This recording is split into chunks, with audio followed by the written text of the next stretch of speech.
Tasnia ya soka nchini Tanzania inaendelea kukua na kupanda zaidi kwa viwango kutokana na ushiriki wake katika michuano ya kimataifa, ambapo kwa mwaka uliopita klabu ya Simba iliwakilisha Tanzania katika hatua ya fainali ya kombe la shirikisho barani Afrika, ikitolewa na kuwa mshindi wa pili wa kombe la shirikisho. Lakini kwa mwaka huu Tanzania ni moja kati ya nchi ambazo zimepeleka timu 4 katika michuano ya kimataifa, yani timu 2 zinaenda katika kombe la CAF Champions League na timu 2 zinaenda katika kombe la shirikisho barani Afrika, yani CAF. Simba na Yanga ni moja kati ya timu ambazo zinashiriki michuano ya kimataifa kwa ngazi ya klabu bingwa, ambapo Azam na Singida Black Stars wenyewe wapo kombe la shirikisho, ambao nao wameanzia katika hatua ya mtoano. Azam FC ni moja kati ya timu ambazo zimeshiriki michuano hii mara kadhaa na wamekuwa wakitolewa katika hatua tu ya mtoano. Sasa kwa mwaka huu wameonekana kujipanga sana, wameingia katika michuano ya kimataifa kombe la shirikisho wakionyesha performance ambayo hawajawahi kuonesha kwa misimu ambayo wameshiriki. Imetokana na usajili wa wachezaji pamoja na maandalizi ya uongozi wa klabu ya Azam FC ambao wamecheza dhidi ya El Merreikh ya Sudani na kufanikiwa kushinda goli 2 ugenini na goli 2 nyumbani na kupata clean sheet, yani bila kufungwa goli lolote katika michezo yao miwili walioicheza. Singida Black Stars chini ya Miguel Gamond ambaye alitumikia klabu ya Young Africans msimu uliopita, nao wameonyesha matumaini baada ya ushindi wa magoli 2 hapo jana kufuatia mchezo wao wa mwisho wa kufuzu hatua ya pili ya mtoano kuelekea hatua ya makundi. Ikiwa ni mara ya pili kwa klabu ya Singida Black Stars kushiriki michuano ya kimataifa mwaka huu, wameonyesha matumaini. Mpira unaochezeka, unajua kabisa Tanzania mpira umekuwa, Azam FC mpira wanaocheza unajua kabisa Tanzania mpira umekuwa na viwango vimeongezeka.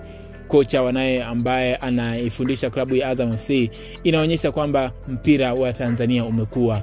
Florent Ibenge ni kocha ambaye ameshiriki ligi kadhaa. Kwa mtazamo wangu naweza nikasema ni kocha bora kati ya makocha bora barani Afrika, kwa sababu ubora wa kocha hautokani na kushiriki au kuwa na vikombe vingi. Ubora wake unatokana na kuwa na mafanikio pamoja na kushiriki changamoto tofauti tofauti.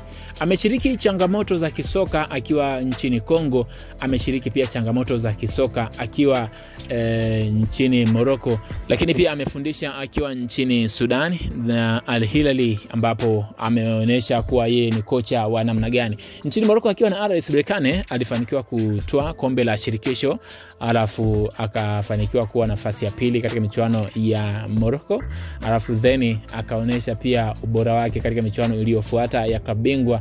Lakini alipokuwa na AS Vita nchini Kongo alionyesha challenge kubwa sana katika mpira, na ninaweza nikasema ni kocha mzuri na kocha mwenye mafanikio makubwa barani Afrika na hazungumzwi. Na klabu ya Simba imeonekana kutokuwa na mwendelezo mzuri sana katika michuano ya kimataifa kwa mwaka huu kufuatia sare ya goli 1-1 katika uwanja wa Machinjio, ambao klabu ya Simba imekuwa ikiutumia sana kama kauli ya uwanja wa Machinjio, uwanja wa Benjamin William Mkapa. Na mpira uliochezeka, mashabiki wameonekana kutokuridhishwa sana kutokana na kile kinachotajwa kuwa Simba ni timu ya kimataifa. Sasa wacha mimi ni kusanue jambo moja. Kwa sasa klabu ya Simba haina kocha, iko chini ya kocha wa mpito Suleiman Morocco ambaye ametoka kuinoa timu ya taifa. Sasa yeye amechukua mikoba ya Fadlu Rahman Davis ambaye yeye ametimikia katika klabu ya Raja Casablanca akitumika kama kocha mkuu. Sasa Suleiman Morocco yeye amepewa timu kwa wakati ambao ni ghafla, amepewa timu katika michuano mikubwa ambayo klabu ya Simba inashiriki. Sina mashaka naye kwamba alichokipata jana ni kibaya kwa mashabiki wa Simba Sports Club. Ambacho naweza nikasema ni kwamba mfumo wa kocha Suleiman Morocco ni mfumo wa kujilinda zaidi. Ukiangalia alicheza na mabeki 4, alicheza na viungo wake 3, halafu viungo 2 na mshambuliaji 1 ambaye ni Jonathan Soa. Kwenye backline alianza na Shamu Karabwe pamoja na Rushan De Rog. Beki ya pembeni alikuwa ni Shomari Kapombe pamoja na Anthony Mligo. Katikati alijaza viungo alianza Morris Abraham, akaja Yusuf Kagoma pamoja na Alassane Kante. Wote hawa kiasili ni viungo wakabaji. Mmoja alicheza kama kiungo wa chini.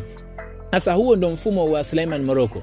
Yeye alitaka zaidi kulinda kile ambacho klabu ya Simba inacho. Goli moja la ugenini, alitaka zaidi kulinda kile. Ikiwa watapata goli jingine, basi ni kwa kudra za Mwenyezi Mungu. Ndio maana uliona wale Gaborone walifika sana katika lango la klabu ya Simba. Wengine pia waliblame kwamba huenda hatua inayofuata wasifuzu. Lakini kwa upande wa Young Africans, wao wameonyesha matumaini makubwa kufuatia ushindi wa aggregate ya 5-0, ambapo kwa mechi ya ugenini walishinda goli 3 na mechi ya nyumbani wameshinda goli 2-0. Magoli yakianza kufungwa dakika ya 75, magoli yale ya Pacome Zouzoua pamoja na Dickson Adabwile ambaye aliandikia bao lake la pili katika michuano ya kimataifa.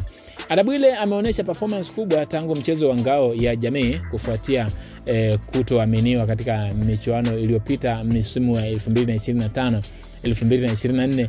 Alionekana kutokupewa nafasi sana na kocha Miloud Hamdi, lakini ujio wa Romain Folz umempa sana nafasi Dickson Adabwile ambaye amepata nafasi katika ngao ya jamii, amepata nafasi katika mchezo wa kwanza wa michuano ya kimataifa na mchezo wa pili. Ameonyesha performance kubwa sana.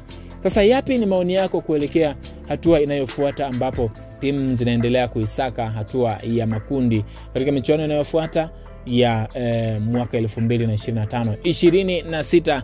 Timu yetu timu za taifa letu likiwa na timu 4, yani Simba Sports Club pamoja na Yanga pamoja na Azam sambamba na Singida Black Stars. Yupi unamwona na matumaini makubwa zaidi? Tupa komenti yako hapo. Flow Updates tunaisoma. Flow the beat.